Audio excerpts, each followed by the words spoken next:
အားလုံးပဲမင်္ဂလာပါ Grade 5 သင်ကြားအခန်း1ပြည်ကိန်းနဲ့ဒသမကိန်းများစာမျက်နှာနံပါတ်3ကနံပါတ်ခအခွေကိုဆက်ပြီးရှင်းပြပါမယ်နော်နံပါတ်3 2.53 2.53ညခွန် 2.58 နဲ့ 2.544 တို့ကိုနှိုင်းယှဉ်ကြမည်ဒီမှာဆိုရင်နံပါတ်ခအခွေမှာဆိုရင်2.53ရဲ့2.53ညခွန်ရဲ့2.58ရဲ့နဲ့2.544တို့ကိုငယ်စဉ်ကြည့်လိုက်စီပါလို့ပြောတယ်ဒါကငယ်စဉ်ကနေအငယ်ကနေမှကြည့်သွားမှာပေါ့နော်ငယ်စဉ်ကြည့်လိုက်စီရမှာပါဒါဆိုရင်ဒီဘယ်ဘက်ချမ်းကအကွက်ထဲကအငယ်ဆုံးကိုထည့်ရမှာပေါ့နော်ပြီးရင်ဒီအကွက်ကတူးတဲ့ကြီးရပေါ့နော်ပြီးရင်ဒီဘက်ကတူးတဲ့လူတို့တဲ့ကြီးရဒါဆိုရင်အကြီးဆုံးပေါ့နော်ဒီလိုမျိုးထည့်သွားမယ်ဒါဆိုရင်ဒီသင်္ကေတလေးကပါပေါ့နော်less than ပေါ့နော်ထက်ငယ်တယ်လို့ပြောချင်တာနော်ဒါဆိုလို့ရှိရင်နံပါတ်ခအခွေကဒီကိန်းဒသမကိန်းတွေကိုနော်ငယ်စဉ်ကြည့်လိုက်စီမှာဆိုတော့ဘယ်ကိန်းကငယ်ဆုံးလဲဆိုတာကိုစဉ်းစားမယ်ဘယ်လိုစဉ်းစားမလဲဆိုလို့ရှိရင်ခုနေရာကိုအရင်စဉ်းစားမယ်ပေါ့နော်ခုနေရာတွေကိုကြည့်လိုက်မယ်ဒီကိန်းကဘယ်နှလုံးရှိလဲဆိုတော့1 2 3 4ခုရှိတယ်ပေါ့နော်4ခုရှိတယ်ကိန်း4ခုကနေမှဒီခုနေရာကနေရာတွေကိုရှင်းလိုက်မယ်ပေါ့နော်ရှင်းကြည့်မယ်ခုနေရာတွေကနှစ်တွေကြီးကြီးပဲအတူတူပဲเนาะဒါဆိုရင်ခုနေရာပြီးလို့ရှိရင်ဒသမနောက်ကဆက်လီစိတ်ပေါ့နော်ဒသမနောက်ကဆက်လီစိတ်ကိုရှင်းကြည့်မယ်ဘယ်သူငယ်တယ်လဲပေါ့နော်အငယ်ဆုံးဖြစ်မလဲဆိုရင်ဒသမ9တွေဆက်လီစိတ်နေရာလဲအကုန်တူတယ်เนาะဆက်လီစိတ်နေရာတူတယ်အခုနေရာတူတယ်ဆက်လီစိတ်နေရာလဲတူတယ်ပြီးလို့ရှိရင်ဆက်လီစိတ်ပြီးရာလီစိတ်ကိုရှင်းကြည့်မယ်เนาะရာလီစိတ်နေရာမှာတော့ဒီ3ဒီမှာ3ရှိတယ်3တဲ့ငယ်တာရှိသေးလားကြည့်မယ်ဒီမှာ3ညเนาะ3ညပိုငယ်တယ်เนาะ3ညကတော့အငယ်ဆုံးဖြစ်မှာမလို့ဒီဆက်လီစိတ်ရာလီစိတ်ပေါ့เนาะရာလီစိတ်နေရာ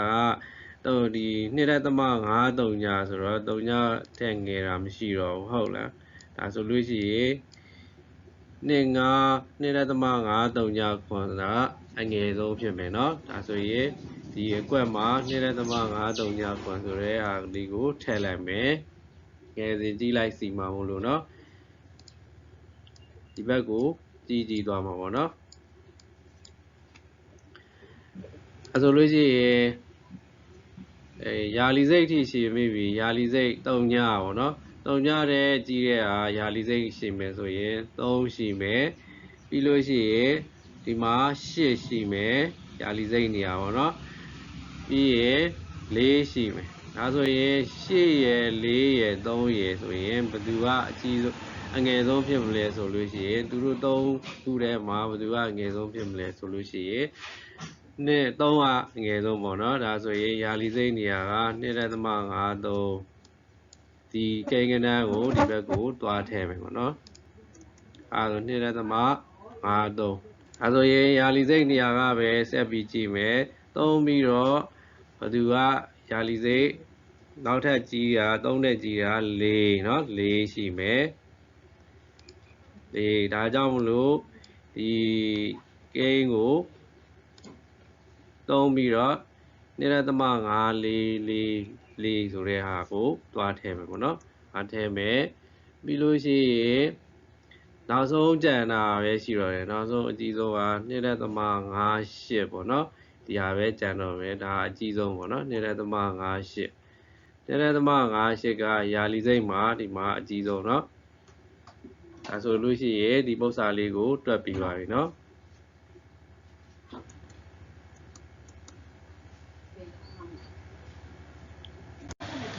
နံပါတ်5ကွက်လက်တွင် greater than သို့မဟုတ် less than သင်္ကေတဖြည့်ပါ ဒီနံပါတ်5ပုံစံမှာဆိုရင်ပေါ့နော်ခါကြီးက3.1ခွန်3နဲ့3.169ကိုနှိုင်းယှဉ်ခိုင်းတာပါဘယ်သူကကြီးရလဲငယ်ရလဲပေါ့နော်ဒါဆိုရင်ခုနေရာက3ကိုအရင်ရှင်းကြည့်မယ်ဒီမှာလဲ3ဒီဘက်မှာလဲ3မို့လို့တူတယ်เนาะအဲဆိုရင်အကြီးငယ်ခွဲလို့မရသေးဘူးဒါဆိုဆယ်လီစိတ်ကိုဆက်ပြီးကြည့်မယ်ဆယ်လီစိတ်ကဒီမှာ1ဒီဘက်မှာလဲ1မို့လို့အတူနေတယ်ပေါ့နော်နောက်ယာလီစိတ်နေရာကိုရှင်းကြည့်မယ်ယာလီစိတ်ကခွန်ဒီဘက်ကခွန်ဒီဘက်က6ဖြစ်နေတယ်เนาะဒါဆိုရင်ခွန်ဘက်ကကြီးမှာပါเนาะဒါဆိုရင်ကြီးတဲ့ဘက်ကိုအဝါလှဲ့မှာပေါ့နော်တက္ကိတာကကြီးတဲ့ဘက်ကိုအဝါလှဲ့ငယ်တဲ့ဘက်ကိုအချွန်ထားပါတော့ဒါဆိုရင်ထည့်လိုက်မယ်ဒီလိုဆိုရင်ရပြီเนาะဒါဆိုရင်ဒီ3.1ခွန်3က3.169ထက်ကြီးတယ်လို့ဒီလိုဆိုလိုချင်တာပါเนาะဒါဆိုရင်ဒီတက္ကိတာကိုလည်းနားလည်လိမ့်မယ်လို့ထင်ပါတယ်เนาะနံပါတ်ခါခွေးကိုဆက်ကြည့်အောင်နံပါတ်ခါခွေးက2.3နဲ့2.2ကိုရှင်းကြည့်မယ်။ဒါဆိုရင်ခုနေရာကတွေကတူတယ်ပြီးလို့ရှိရင်ဆယ်လီစိတ်နေရာကိုကြည့်မယ်ဆယ်လီစိတ်နေရာဒီဘက်က3ဒီဘက်က2မလို့2ဘက်ကကြီးတယ်ဒါဆို2.2ကကြီးတယ်ကြီးတဲ့ဘက်ကိုအဝါလဲမယ်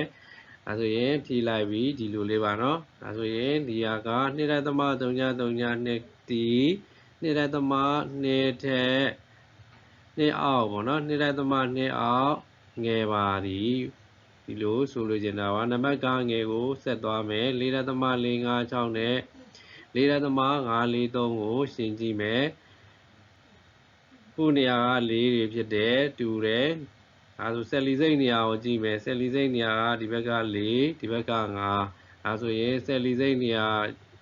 ဒီဘက်က5ဖြစ်တာမို့လို့ဒီဘက်ကကြီးတယ်ပေါ့နော်အဲဆိုရင်ယာလီစိတ်ထောင်လီစိတ်ကိုဆုံးဖြတ်เสียမလိုတော့ဘူးပေါ့နော်ဒီဆယ်လီစိတ်နဲ့တဲ့အဖြေကိုထုတ်လို့ရပြီပေါ့နော်ဒါဆိုရင်ဒီဘက်ကကြီးတယ်ကြီးတဲ့ဘက်ကိုအဝါလှည့်မယ်ငယ်တဲ့ဘက်ကိုအချွန်ထားမယ်ပေါ့နော်နောက်တစ်ခုနံပါတ်ကာကြီးကိုဆက်ကြည့်မယ်902.6ပေါ့နော်နဲ့98.2ခွန်ဒီကိန်းဂဏန်းတစ်ခုမှာဆိုရင်ရှေ့ကကိန်းဂဏန်းကိုဓာတမကိန်းမဟုတ်တဲ့ကိန်းမြင့်နှစ်ခုကိုရှင်းလိုက်တာနဲ့အဖြေကရပြီเนาะ902နဲ့98ကဘယ်သူကကြီးတယ်လဲဆိုရင်902ကြီးတာပေါ့နော်ဒါဆိုရင်ကြီးတဲ့ဘက်ကိုအဝါလှည့်မယ်ငယ်တဲ့ဘက်ချွန်ထားမယ်ဒါဆိုရင်အဖြေကရပြီဒါဆိုရင်ဆိုလိုချက်က902.6ဒီ98.2ခွန်ထက်ကြီးပါသည်เนาะဒါဆိုရင်ဒီပု္ပ္ပစာတွေကိုအလွယ်တကူပဲနားလည်ကြလိမ့်မယ်လို့ထင်ပါတယ်เนาะအားလုံးကိုကျေးဇူးတင်ပါတယ်